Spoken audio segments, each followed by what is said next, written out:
Hello everyone, मी प्रियंका सकपाळ तुमचं सर्वांचं आपल्या चॅनलमध्ये खूप खूप स्वागत करते आहे। आज आपण बघणार आहोत धनु म्हणजे सॅजिटेरियससाठी कसं असणार आहे मार्च 2026। सुरुवात करणार आहोत आपण नेहमीप्रमाणे आपल्या साईंच्या आशीर्वादापासून, म्हणजे साई टॅरोने जाणून घेणार आहोत की येणाऱ्या भविष्यकाळामध्ये तुमच्यासोबत ज्या ज्या घटना घडणार आहेत तेव्हा तुमचा अप्रोच कसा असायला हवा। आयुष्याकडे बघताना साई सांगू इच्छितात की the gift in his infinite compassion बाबा ग्रँड्स विशेष प्रे टू हिम। तुमची कोणतीतरी छान इच्छा पूर्ण होणार आहे। So I am very happy for you. काहीतरी मागा तुम्ही तुमच्या गुरूंकडे, तुम्हाला या महिन्यामध्ये तर नक्की मिळेल। मनापासून मागा। बघूया आता एंजल्स सुद्धा असंच काहीतरी छान सांगतायत का तुम्हाला। एंजल्स तुम्हाला सांगू इच्छितात की बी असर्टिव्ह, ठाम राहा तुम्ही जे काही हाताशी घेतले। लिसन टू युअर इंट्युशन्स म्हणजे तुमच्या मनाचा ऐका। आणि अबंडन्स, खूप जास्त पैसा सुख समृद्धी घेऊन हा महिना येणार आहे। सो मस्त आहे, छान आले दोन्ही पण कार्ड्स, खूप सुंदर आले होते। बघूया आता आपलं टॅरोने जाणून घेणार आहोत की तुमच्यासोबत जेव्हा घटना घडणार आहेत तेव्हा तुमचा ओव्हरऑलच कशा रिलेशनशिप, फायनान्स, करिअर, बिझनेसमध्ये कसं असणार आहे ते बघणार आहोत। सुरुवात करूया आपण नातेसंबंधांपासून। धनुराशीच्या लोकांना मार्च 2026 मध्ये रिलेशनशिपच्या बाबतीमध्ये कसे आलेत कार्ड, प्रश्नच नाही। द सनचं कार्ड आलेलं आहे। सो रिलेशनशिप खूप छान असतील, काही वाद वगैरे नसेल, क्लॅरिटी असेल नात्यामध्ये। सो चांगली गोष्ट आहे। तुम्ही स्वतःहून प्रयत्न कराल की नातं जास्तीत जास्त समृद्ध व्हावं, याच्यासाठी तुमच्याकडून तुम्हाला काय करता येईल। पेज ऑफ वॅन्ड, काही जणांच्या बाबतीत असं घडू शकतं की तुमच्या आयुष्यात जी व्यक्ती आहे तिची तुम्हाला आत्ता किंमत नाहीये, पण ती नंतर कळेल। सो आतापासूनच जाणून घ्या की तुमच्या जवळची माणसं तुमच्यासाठी किती योग्य आहेत, किती अयोग्य आहेत। रिलेशनशिपच्या बाबतीत 3 ऑफ पेंटाकल्स पण आले। सो काही गोष्टींवरती चर्चा बऱ्याच दिवसांपासून पेंडिंग होती, जी ऑफकोर्स तुमचं नातं स्ट्रॉंगच करणार आहे। सो अशा गोष्टींवरती चर्चा तुमच्यामध्ये होणार आहे, याची मनाची तयारी ठेवा। बघूया आपण आता फायनान्सच्या बाबतीमध्ये काय आहे कार्ड्स। फायनान्सच्या बाबतीत वेटिंगवरती कार्ड्स मला दिसते की काही गोष्टींवरती डिसिजन तुम्ही घेऊ की नको अशी अवस्था होणार आहे। आणि शक्यतो ही वेळ नाहीच आहे, खूप मोठा डिसिजन घेऊ नका फायनान्सच्या बाबतीत। द हर्मिट आहे, तुमच्या गोष्टी तुमच्यापुरता मर्यादित ठेवा। खूप जास्त गावबाजार करू नका, ज्याही इन्व्हेस्टमेंट तुम्हाला करायचे आहे त्याचा। द स्ट्रेंथ आहे। सो एकतर छान मस्त येल्लो ब्राईट कार्ड्स आहे दोन्ही।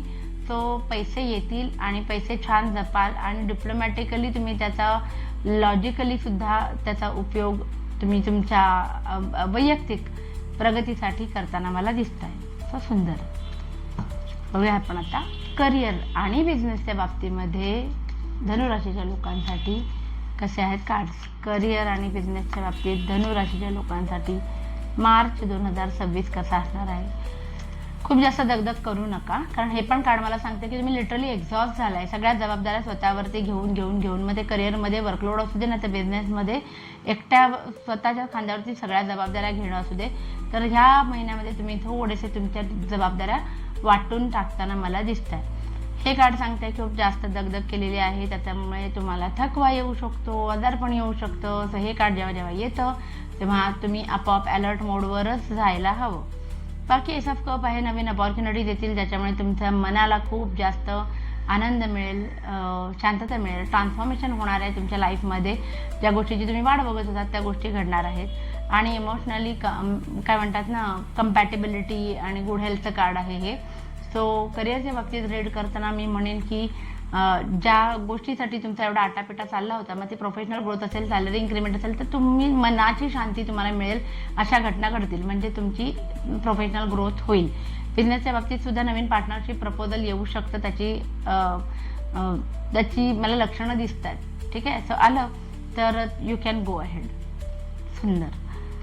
बघूया आपण आता जे विद्यार्थी आहेत धनुराशीचे त्यांच्यासाठी कसा असणार आहे मार्च 2026 हा परीक्षेचा काळ कसा असणार आहे। खूपच सुंदर। एक तर 10 ऑफ कप्स आलेला आहे आणि जजमेंट आलेला आहे। तर तुम्ही केलेल्या कष्टाचं फळ तुम्हाला अभ्यासाच्या बाबतीमध्ये इतकं छान मिळणार आहे, पेपर पण सोपे जातील, मार्क पण त्याच्यामध्ये तुम्ही चांगले घ्याल। क्वीन ऑफ थॉट्स सांगते की तुमचा कॉन्फिडन्स खूप जास्त चांगला असेल, तुमचे मित्रमैत्रिणी तुमच्याकडे विचारायला येतील, तुमच्याकडे सल्ले घ्यायला येतील असं दिसतंय। पण तुम्ही मात्र थोडेसे कंजूस स्वभावाचे असल्यामुळे तुम्ही तुमच्या मनातल्या गोष्टी त्यांच्यासोबत शेअर करणार नाही, तुमच्या सिक्रेसीज तुम्ही त्यांच्यासोबत शेअर करणार नाही. बघूया आपण आता हेल्थच्या बाबतीमध्ये काय कार्ड्स आहेत. हेल्थच्या बाबतीमध्ये काय कार्ड्स आहेत. इमोशनली खूप जास्त डाऊन तुम्ही असणार आहात, ड्रेन फील होऊ शकतं. कारण एक तर तुमचा स्वभाव तटस्थ आहे, जिद्दी आहे, पण तुम्हाला काही ठिकाणी कॉम्प्रोमाइज करायला लागेल आणि मग मन जे आहे ते खूप अस्थिर होईल, इमोशन्स खूप जास्त ओव्हरफ्लो होतील असं दिसते. पण डिप्लोमॅटिक वागा. बाकी ज्यांना बेबीसाठी ट्राय करत असेल त्यांच्यासाठी हा महिना खूप छान आहे. तुम्हाला पॉझिटिव्ह निगेटिव्ह दोन्ही गोष्टी खूप छान बॅलन्स करता येतील. ओव्हरऑल छान कार्ड्स आले होते. बघूया आपण आता एक last but not the list general reading कसं आहे धनुराशीचे म्हणजे सॅजिटेरियससाठी जनरल रिडिंग मार्च 2026 हा महिना कसा असणार आहे. अरे वा वा वा वा. एक तर द मॅजिशियन आणि द वर्ल्ड दोन्ही पण कार्ड सांगतात की खूप जास्त प्रगती होईल. दिन दोगुना रात चौगुना प्रगती म्हणतात ना, तशी प्रगती मला होताना दिसते. आयुष्यामध्ये कोणतरी गुरु येतील जे तुम्हाला योग्य मार्गदर्शन करतील तुमच्या आयुष्याच्या बाबतीत किंवा कुठल्याही प्रॉब्लेमच्या बाबतीत. कोणतरी अचानक येऊन तुम्हाला मदत करेल. थर्ड पार्टी इन्व्हॉल्वमेंट सुद्धा होऊ शकते, त्याची पण तयारी मनाची ठेवा. बाकी लोनसाठी काही अप्लाय केलं असेल तर त्याच्यावरती अप्रुव्हल येईल. म्हणजे धनदौलत चांगली या महिन्यामध्ये येताना मला दिसते. तर ओव्हरऑल असं होतं आपलं मार्च 2026 धनुराशीच्या लोकांसाठी. सो प्लीज आवडलं असेल तर लाईक, शेअर आणि सबस्क्राईब करा आणि आपली फॅमिली अशीच वाढत राहू दे. Thank you so much. Bye bye.